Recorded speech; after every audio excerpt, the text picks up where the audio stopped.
Break के बाद स्वागत है आप सभी का कालचक्र में। अगर आप भी तामसी भोजन करते हैं तो कर लें तामसी भोजन से तौबा, वरना समझ लीजिए क्रूर ग्रह आपकी तकदीर बिगाड़ देंगे। और अपनी इसी दिलचस्प चर्चा को आगे बढ़ाते हुए, तामसी भोजन करने से राहु के अलावा और कौन से ग्रहों के अशुभ प्रभाव पड़ सकते हैं, आइए पंडित जी से ये जानते हैं।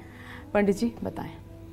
देखो बिजनेस, एक बात बताऊं, कभी कभी हम कहते हैं जैसा खाओ अन्न वैसा बनेगा मन, कहते हैं ना। हाँ, कई बार आपने बताया है और ये सच भी है। सच तो है, लेकिन अन्न का यहाँ तात्पर्य केवल चावल दाल गेहूं से नहीं है।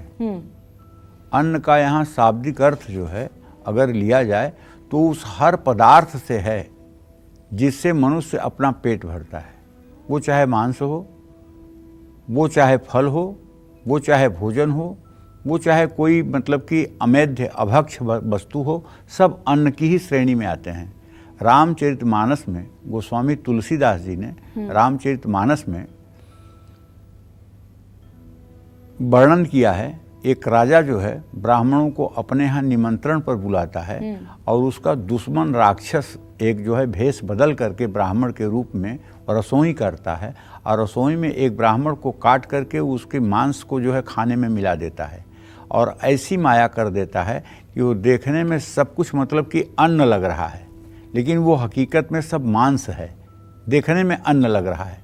तो एक आकाशवाणी हुई, विप्रवृंद उठी उठी गृह जाहूँ, है बड़ी हानि अन्न जनि खाहूँ, भई रसोई भूसुर मांसु, सब द्विज उठे मानि विश्वासु। मतलब हे ब्राह्मणों, उठ उठ कर अपने घर चले जाओ, इस भोजन को मन मत करो। विप्रवृंद उठी उठी गृह जाहूँ, है बड़ी हानि अन्न जनि खाऊँ, बहुत बड़ी हानि है, इस अन्न को खाना नहीं।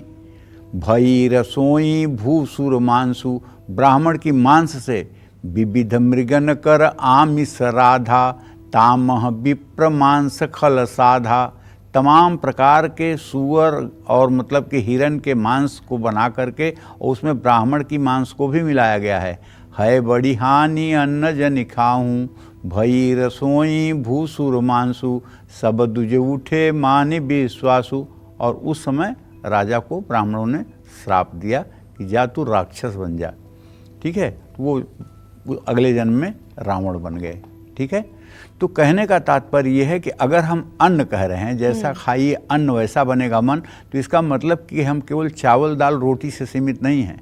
अन्न मतलब उन सभी प्रकार का वाचक है जिससे आप अपनी क्षुधा निवृत्ति करते हैं, चाहे वो मांसाहार ही क्यों ना हो, वो भी अन्न की श्रेणी में आता है, ठीक है।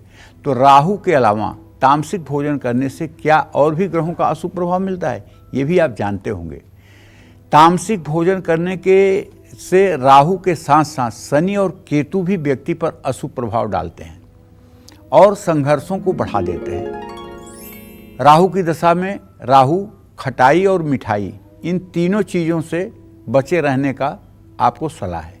राहु के साथ शनि भी अशुभ फल देगा, लेकिन एक बात अच्छी तरह से जान लीजिए, राहु चाहे जितना खराब हो, लेकिन अगर आपके द्वितीय भाव में शुभग्रह है और शुभग्रह की राशि है और शुभग्रह की दृष्टि है, तो राहु चाहे जितना बुरा होगा आपको कभी तामसी भोजन स्पर्श नहीं करने देगा।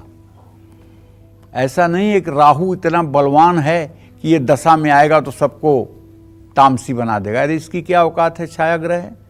अगर शुभग्रह आपके द्वितीय भाव में बैठे हुए हैं, द्वितीय भाव पर शुभग्रहों की दृष्टि है, मजाल किसकी है जो आपको सात्विकता से हिला दे, तो इसलिए डरने की भी बात नहीं है। हाँ, कुंडली में 9वें भाव और 10वें भाव का शनि कितना ही शुभ क्यों ना हो, ऐसे लोग अगर तामसिक भोजन करेंगे तो उनको बहुत नुकसान होता है। वैसे भी अगर पाराशर होरा की बात करूं तो ज्योतिष में साफ लिखा हुआ है, 9 में सह सर्वदा सौम्य न क्रूर फलदायक। 9 का स्वामी चंद्रमा, बृहस्पति, बुध और शुक्र होंगे तभी वो अच्छा परिणाम करेंगे। अगर उसका स्वामी शनि होगा, मंगल होगा, तो उसका अच्छा परिणाम उसकी महादशा में तो कम से कम नहीं मिलना है। ये मेरा आजमाया हुआ है, तब मैं आपसे कह रहा हूँ। इसी तरह से जिन लोगों पर केतु की दशा चल रही है, उनको उड़द की दाल और बीज वाले फल या बेल पर लगने वाले फल नहीं खाने चाहिए। ये सब तामसी चीज़ों को जन्म देने वाले हैं। जय मां विंध्यवासिनी।